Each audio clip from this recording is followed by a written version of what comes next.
Hey everybody, welcome to the 1804 show, chapter 2.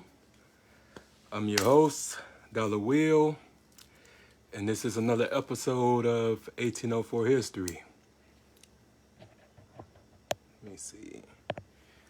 Okay.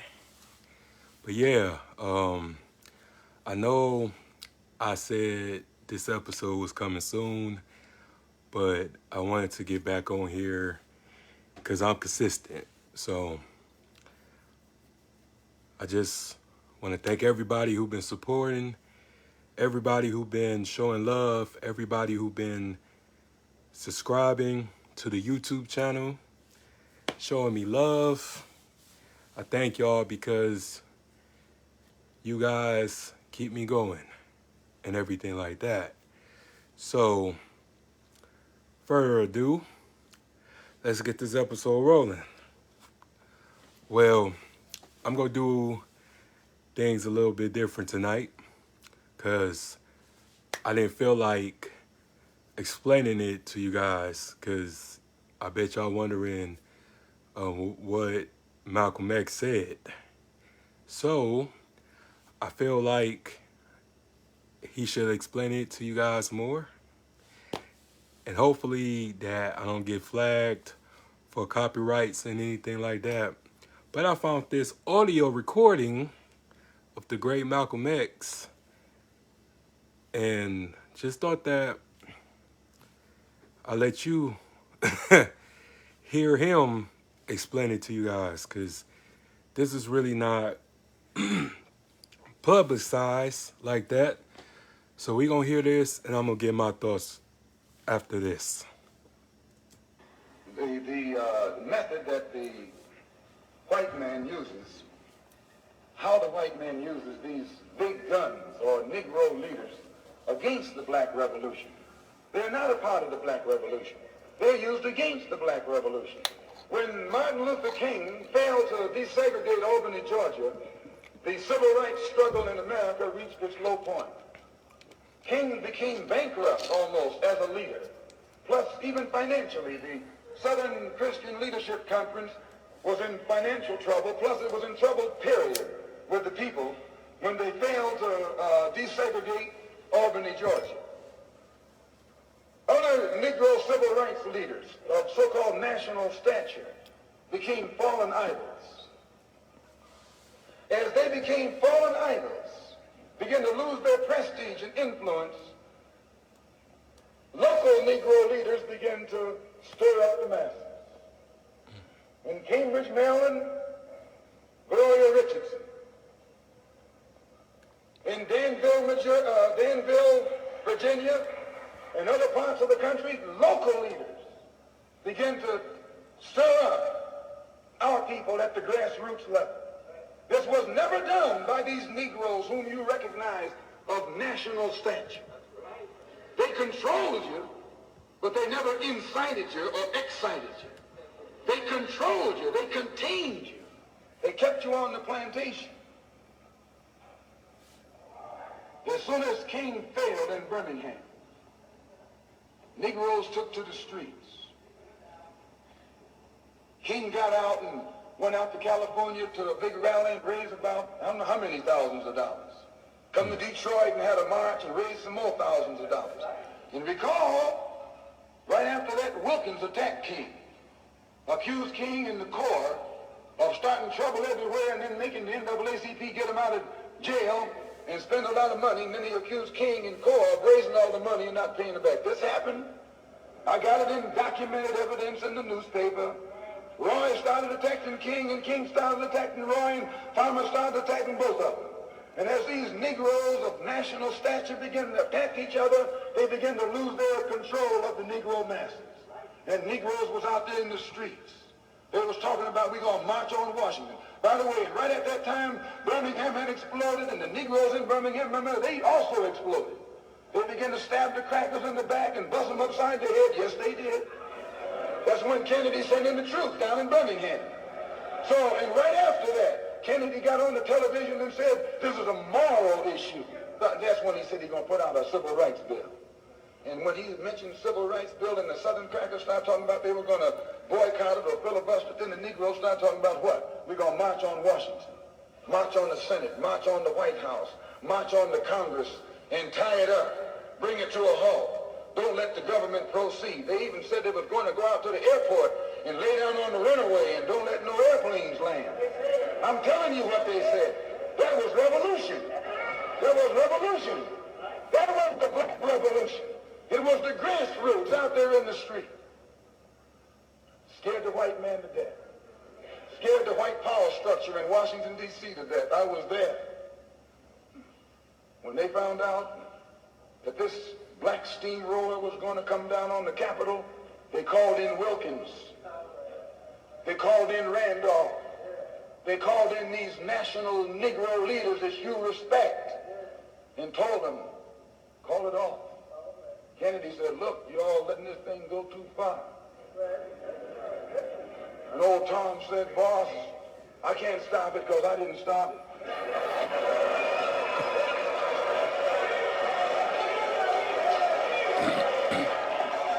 I'm telling you what they said.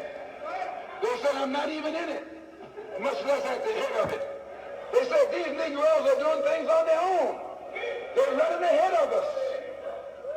And that old shrewd fox, he said, well, if you all aren't in it, I'll put you in it. I'll put you at the head of it. I'll endorse it. I'll welcome it. I'll help it. I'll join it. A matter of hours went by. They had a meeting at the Carlisle Hotel in New York City. The Carlisle Hotel is owned by the Kennedy family. That's the hotel Kennedy spent the night at 2 nights ago.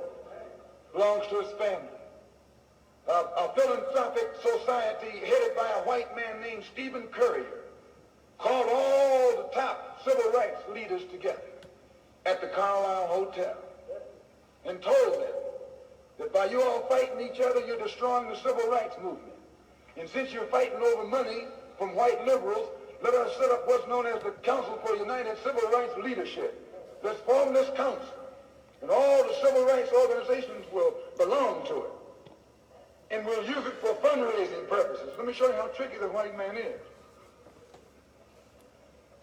And as soon as they got it formed, they elected Whitney Young as the chairman. And who you think became the co-chairman? Stephen Currier, the white man. A millionaire. Powell was talking about it down at the Cobo today. This is what he was talking about. Powell knows it happened. Randolph knows it happened. Wilkins knows it happened. King knows it happened. Every one of that so-called Big Six, they know what happened. Once they formed it, with the white man over it, he promised them and gave them $800,000 to split up between the Big Six. And told them that after the march was over, they'd give them $700,000 more.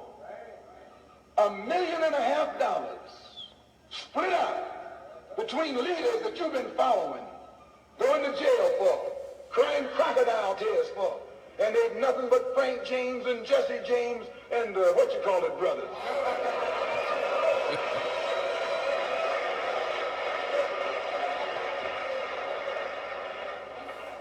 Soon as they got the setup organized, the white men made available to them top public relations experts.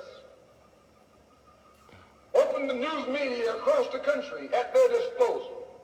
And then they began to project these Big Six as the leaders of the march. Originally, they weren't even in the march. You was talking this march talk on Hastings Street. Is Hastings Street still here? On Hastings Street. You was talking the march talk on Lenox Avenue. And down on, Fillmore Street. And Central Avenue. And 32nd Street and 63rd Street. That's where the march talk was being talked. But the white man put the Big Six ahead of it. Made them the march. They became the march. They took it over. And the first move they made after they took it over, they invited Walter Reuther, a white man. They invited a priest, a rabbi, and an old white preacher. Yeah, the old white preacher. The same white element put Kennedy in power? Labor, the Catholics, the Jews, and liberal Protestants. Same clique that put Kennedy in power joined the March on Washington. It's just like when you got some coffee that's too black, which means it's too strong. What you do, you integrate it with cream. Whew, shoo. Yeah, rest in peace to Malcolm X, man. Like, you know, that was a tough pill to swallow. And that was practically 58 years ago. So just imagine what's going on now. You know, when the George Floyd thing and the protesting and all that, that wasn't spontaneous. That was designed.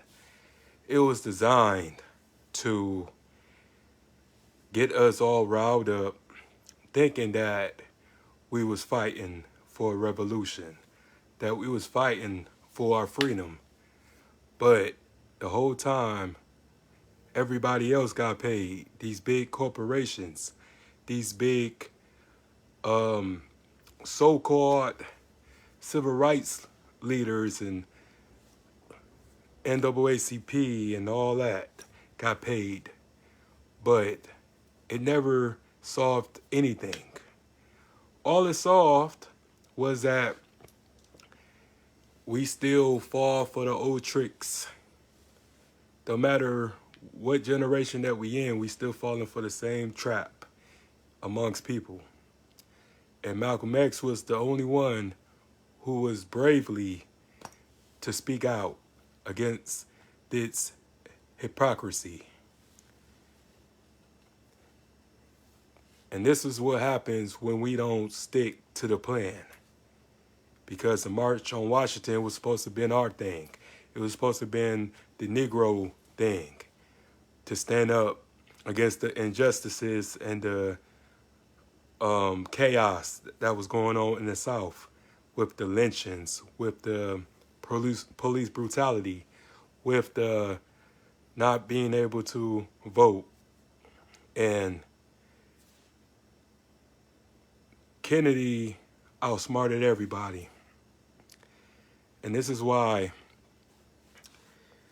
we should never vote Democrat, because it's the same thing. What's going on today that didn't happen back then? It's the same thing.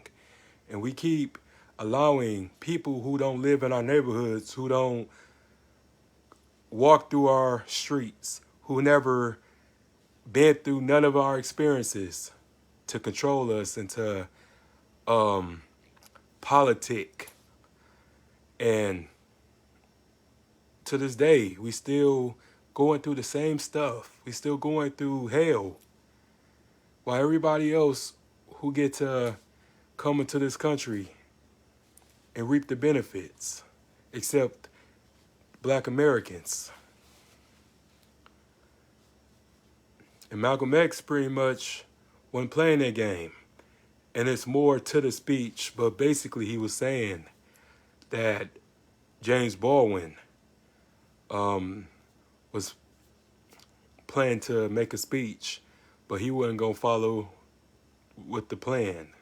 He wasn't going against the program. He was going against the program because he saw, like, this is some bullshit. And that's why they ain't let him speak. But the March on Washington was a scam.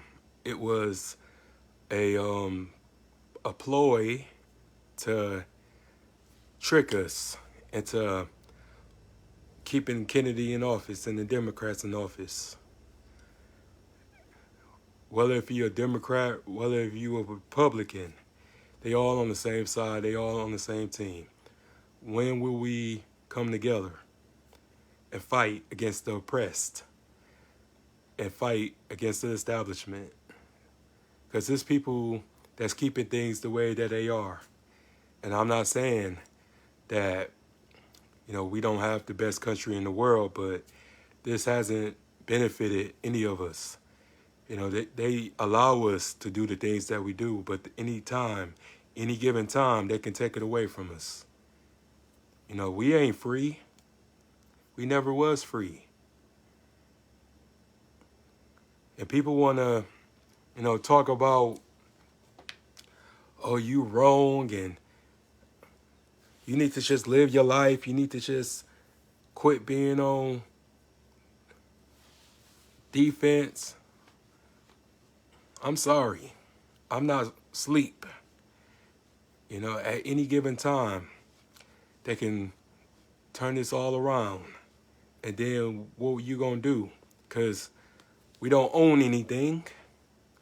We don't own no land. We don't own no plants. We don't own no water towers. Sorry. We don't own no gas stations. We don't own no grocery stores. We don't grow our own food. It's over. It's over when they say it's over. It's over. And I'm practically the only one is really trying to bring some awareness to this crooked democracy.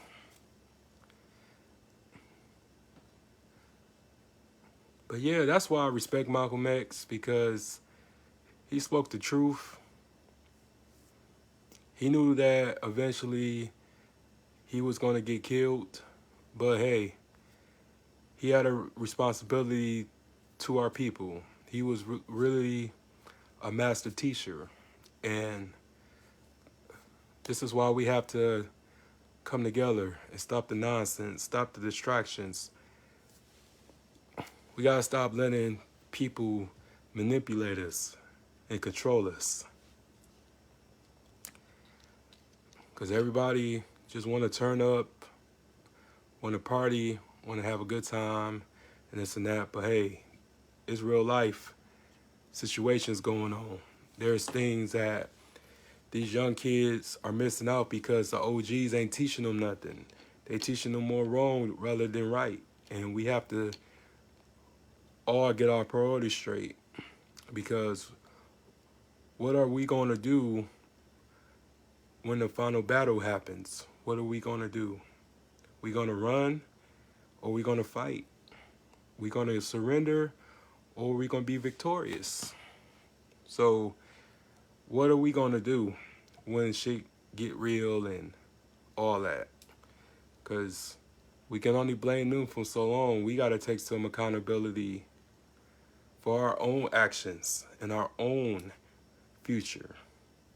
Because, hey, we got families, we got kids out here. And these kids looking at us and wondering, what are we going to do? Because my generation, man, we ain't failing. We ain't going to miss the mark. We ain't going to be on any more layovers.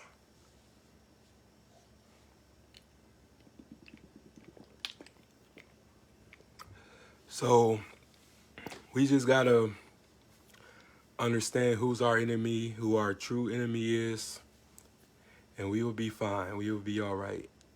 Because a lot of us are waking up. A lot of us are speaking up for ourselves and speaking up against the wrongs in society. And we plan to do what is necessary. And I'm just trying to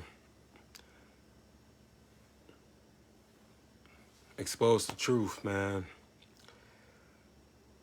And just be courageous and be strong. I'm not no weak man. They made sure that this was hidden and this was kept a secret. But I had to share this story because it really pissed me off, knowing what they did behind closed doors, and they had millions of people fooled. So